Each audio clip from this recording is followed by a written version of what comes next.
every movie ever made is obviously conceived with a target audience in mind, but some projects muster such thunderous indifference at best to their very existence that you have to wonder precisely who they were made for at all. And that is absolutely the case with the following 10 films, each of which are in the works, with some even nearing release, despite the fact that nobody seemed to actually ask for them to be made. So with that in mind, I'm Ellie for What Culture here with 10 upcoming movies nobody asked for. Number 10. Bourne VI.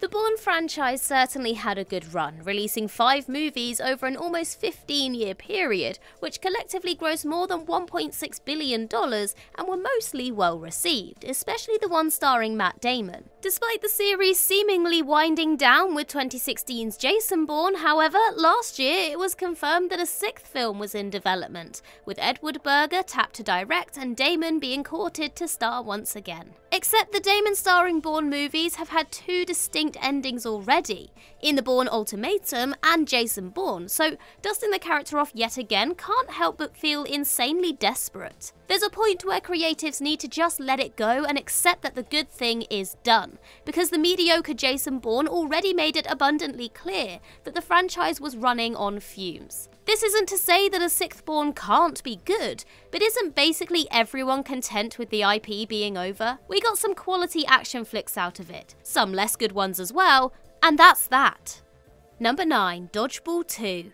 Dodgeball is one of the funniest and most memorable mainstream studio comedies of the last 2 decades. And so, after years of whispers about it, it was recently confirmed that Dodgeball 2 is in development. Vince Vaughn is set to return, though no word yet on Ben Stiller. Needless to say, given the generally awful track record of belated decades-later sequels to hit comedies, most notably Zoolander 2 and Anchorman 2, it's tough to muster much enthusiasm for this so long after the fact. A 20-year-later Dodgeball sequel that may not feature Ben Stiller is a bold strategy, Cotton. I mean, the joke literally writes itself there, come on. Beyond the potential fun of getting Lance Armstrong back to reflect on his ill-aged cameo in the original movie, where is there to even go with this? More than 2 decades removed from the original, it's easy to picture it being a tired, lazily nostalgic cash grab that's quickly forgotten. The window to get this one going with much fan enthusiasm passed a long time ago. Number 8. Monopoly.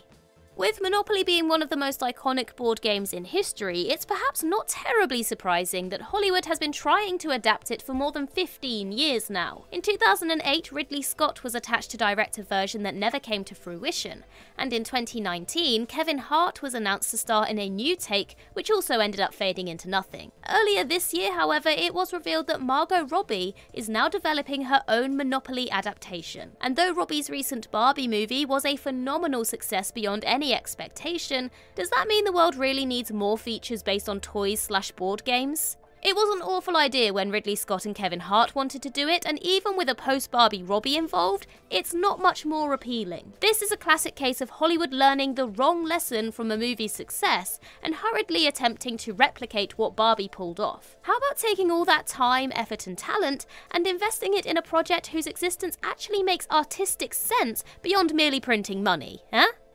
Number 7. Mufasa: The Lion King. Even accepting that 2019's live-action remake of The Lion King grossed an eye-watering $1.663 billion worldwide, it feels like humanity collectively forgot about it the moment it left cinemas. It was a dazzling showcase for modern CGI tech, but a completely hollow, soulless reenactment of the beloved animated original. All the same, its success prompted Disney to announce a prequel, Mufasa: The Lion King, with the great Barry Jenkins set to direct a story focused on the relationship between a younger Mufasa and Scar. If Disney knows how to do anything, it's wringing every last drop out of a name brand until nobody cares anymore. And honestly, was anyone jonesing for more Lion King content, especially in this style? Given the downturn in popularity of Disney's industrious slate of remake projects, expect this to gross a mere fraction of what the 2019 Lion King did. Because are there really many audience members curious to know more about Mufasa's early days? Curious enough to buy a movie ticket even? Nah, I don't think so. Number 6. Until Dawn. 2015's hit horror game Until Dawn was a blast to play, primarily because it was basically an interactive version of a schlocky supernatural horror flick. And so, eyebrows were raised earlier this year when Sony announced that David F. Sandberg would be directing a big-screen adaptation of the game. Beyond the name branding of Until Dawn obviously carrying weight with games, it's just a bizarre project to adapt. The entire appeal of Until Dawn was less its familiar, cliche-riddled story than its interactivity, of getting to decide how the story plays out with friends. Take that away and you're left with a movie that's most likely going to be a hackneyed trope fest, because why wouldn't it be? Until Dawn is close to a playable movie as it is, and with a glossy remake set to release later this year, it makes the prospect of a film adaptation seem even more pointless. Put it this way, the game would be decidedly less enjoyable if the players were merely a passive observer. Go figure. Number 5, The Apprentice. Because we don't all have enough Donald Trump in our lives, of course there's a biopic in the works with Sebastian Stan starring as the 45th President of the United States. Now, while few are worried that The Apprentice will end up being overly generous to the ex-POTUS, it's honestly just exhausting to even consider sitting through a Trump biopic at this point. Given the political leanings of the filmmakers, there's virtually no chance the movie will hold much appeal for Trump voters. But on the other side, are liberals who are so thoroughly fed up with Trump really going to sit through a 2-hour biopic of the man? As such, regardless of its quality, The Apprentice exists in this bizarre void where it feels like it's been made for no one. Perhaps a Trump biopic could be for someone years from now, but while in the midst of his maddening political career and while he's still alive, it's an incredibly tough sell. Number 4, Scary Movie 6.